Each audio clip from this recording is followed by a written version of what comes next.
Today's topic is risk assessment techniques. Risk assessment techniques there are three types of risk assessment techniques. First is audit risk, second is risk of material misstatement, and third is business risk. Starting with the first one, that is audit risk.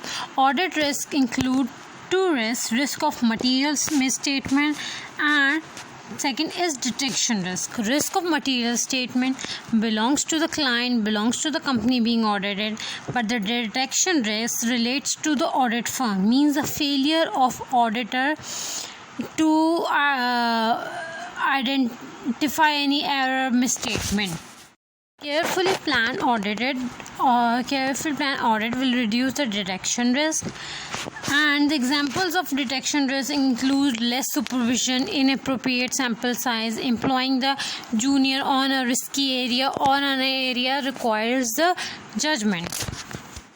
Detection risk is the risk that the auditor will not detect a misstatement that exists in assertion that could be material, significant either individually or in aggregate when with other misstatement.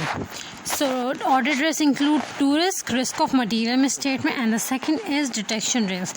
Detection risk belongs to the audit firm, whereas risk of material misstatement belongs to the company or the client.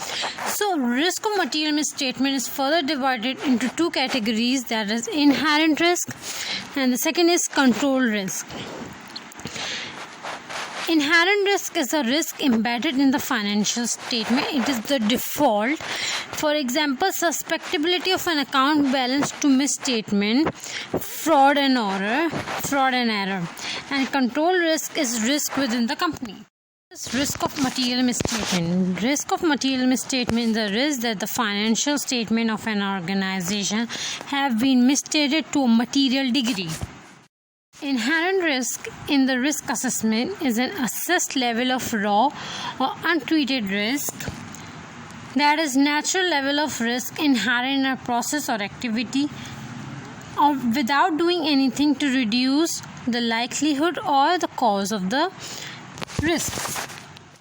Control risk is the risk that a misstatement due to error or fraud that could occur in an assertion and that could be material individually or in combination with other misstatement will not be prevented or detected on a timely basis by a company's internal control. To summarize it, control risk is that the company's internal controls will fail to detect or prevent any misstatement or fraud or error. Material misstatement. Misstatement. What is misstatement? A difference between the amount, classification, presentation, disclosure of a reported financial statement item and the amount, classification, presentation or disclosure that is required for the item to be in accordance with the applicable financial reporting framework. So it is when management has reported something, there is a possibility of misstatement because management is the one who is responsible for creative accounting.